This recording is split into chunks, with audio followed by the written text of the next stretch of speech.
जैसे ही हम कोई मेडिसिन ओरली इंजेस्ट करते हैं तो ये 4 फेज से गुजरती है। पहला होता है ए फेज, दूसरा डी फेज, तीसरा एम, चौथा ई। तो A4 होता है एब्सॉर्प्शन, D4 होता है डिस्ट्रीब्यूशन और M4 होता है मेटाबॉलिज्म और E4 होता है एक्सक्रीशन। तो इस मेडिसिन का पहले एब्सॉर्प्शन होगा, मतलब कि ये मेडिसिन ब्लड में एंटर हो जाएगी। फिर इस मेडिसिन का लीवर में जाकर मेटाबॉलिज्म होगा और अंत में इसका एक्सक्रीशन हो जाएगा।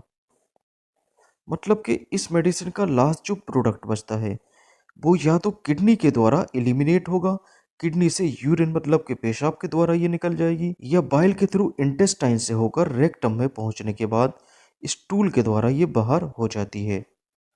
तो मेडिसिन का एक्सक्रीशन या तो किडनी द्वारा होगा या फिर बाइलेरी एक्सक्रीशन होगा, मतलब कि बाइल के द्वारा होगा। सबसे पहले जान लेते हैं ऐसी एंटीबायोटिक्स मेडिसिन जो किडनी पेशेंट में सेफ मानी जाती हैं। तो ये मेडिसिन बाइल एलिमिनेशन के थ्रू बाहर हो जाती हैं। ये किडनी के द्वारा बाहर नहीं होती हैं, तो किडनी पेशेंट में इनको सेफ माना जाता है। तो ये कौन कौन सी मेडिसिन होती हैं? तो ये medicine penicillin, tetracycline, macrolide. Macrolide medicine के अंत में थ्रोमाइसिन होता है, जैसे कि एजिथ्रोमाइसिन और एरिथ्रोमाइसिन। तो एजिथ्रोमाइसिन के अंत में थ्रोमाइसिन है और एरिथ्रोमाइसिन के अंत में भी थ्रोमाइसिन है। तो ये दोनों मैक्रोलाइड क्लास की मेडिसिन हैं। तो मैक्रोलाइड क्लास की एजिथ्रोमाइसिन और एरिथ्रोमाइसिन ये मेडिसिन किडनी पेशेंट में सेफ मानी जाती हैं।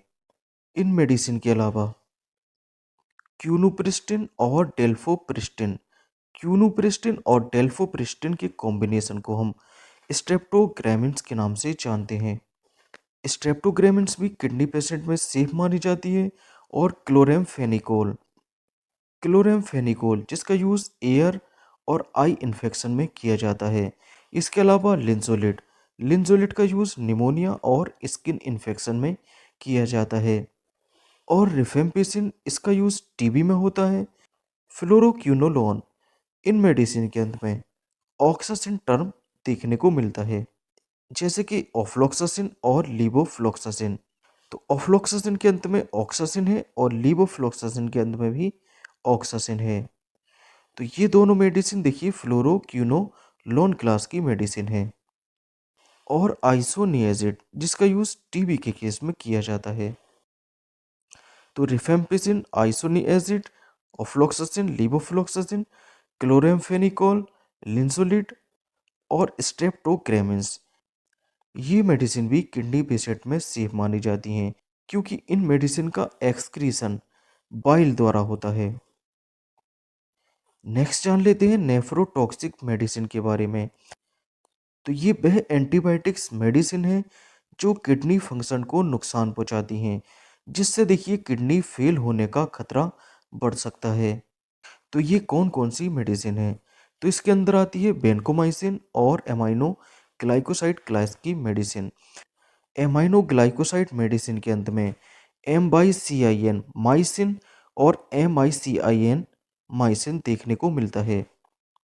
तो एमाइनो ग्लाइकोसाइड मेडिसिन ये होती हैं streptomycin, amikacin, gentamicin, kanamycin, netilmicin, tobramycin, सीसोमाइसिन।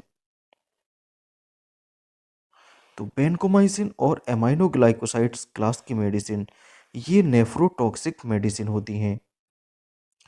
इसी के साथ साथ पोलीमाइसिन्स और एम्फोटेरिसिन, एम्फोटेरिसिन एक एंटी फंगल मेडिसिन होती है। तो ये मेडिसिन भी नेफ्रोटॉक्सिक मेडिसिन है। ये मेडिसिन किडनी को नुकसान पहुंचा सकती हैं। किडनी पेशेंट में इन मेडिसिन को अवॉइड करना चाहिए। इसके अलावा ओटोटॉक्सिक मेडिसिन जो हमारे अंदर हेयरिंग और बैलेंसिंग प्रॉब्लम क्रिएट कर सकती हैं। तो वह एंटीबायोटिक्स मेडिसिन कौन कौन सी हैं?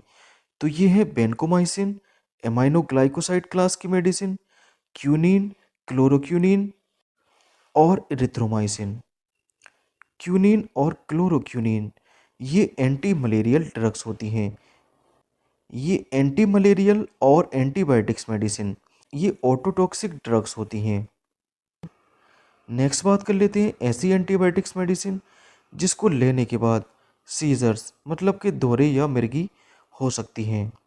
तो ये मेडिसिन फ्लोरोक्विनोलोन जैसे कि ऑफ्लोक्सासिन, प्रोकेन पेनिसिलिन, इमीपेनेम जो कि कार्बापेनम क्लास की मेडिसिन होती है, और साइक्लोसेरिन जिसका यूज टीबी के केस में किया जाता है।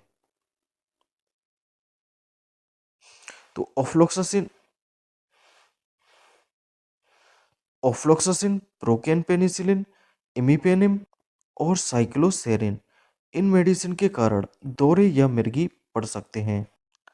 नेक्स्ट बात कर लेते हैं सीडो मेम्ब्रेनस कोलाइटिस के बारे में। ऐसी कौन कौन सी एंटीबायोटिक्स मेडिसिन है जिसके कारण कोलन मतलब कि बड़ी आंत के अंदर अल्सर या कोलाइटिस हो सकता है। देखिए यहाँ पर टर्म है कोलाइटिस। कोलाइटिस का क्या मतलब है? देखिए यहाँ पर दो टर्म है, पहला है कोल, दूसरा है आइटिस। तो कोल शब्द देखिए कोलन से मिलकर बना है और आइटिस का मतलब होता है इन्फ्लामेशन। तो कोलन में अगर इन्फ्लामेशन हो जाता है तो इसको हम कोलाइटिस के नाम से जानते हैं। कोलन की इनर लेयर में इन्फ्लामेशन हो जाता है, इसी को हम सीडो मेम्ब्रेनस कोलाइटिस के नाम से जानते हैं। तो वह कौन कौन सी एंटीबायोटिक्स मेडिसिन है जो सीडो मेम्ब्रेनस कोलाइटिस कर सकती हैं? तो ये मेडिसिन थर्ड जनरेशन की सेफेलोस्पोरिन जैसे कि सीफोडोक्सिम, सेफेक्सिम और सेप्ट्राइक्सोन, इसी के साथ साथ क्लिंडामाइसिन और फ्लोरोक्विनोलोन। सेप्ट्राइक्सोन जो कि थर्ड जनरेशन सेफेलोस्पोरिन है, क्लिंडामाइसिन और ऑफ्लोक्सासिन जो कि फ्लोरोक्विनोलोन क्लास की मेडिसिन है। तो ये मेडिसिन स्यूडो मेम्ब्रेनस कोलाइटिस कर सकती हैं।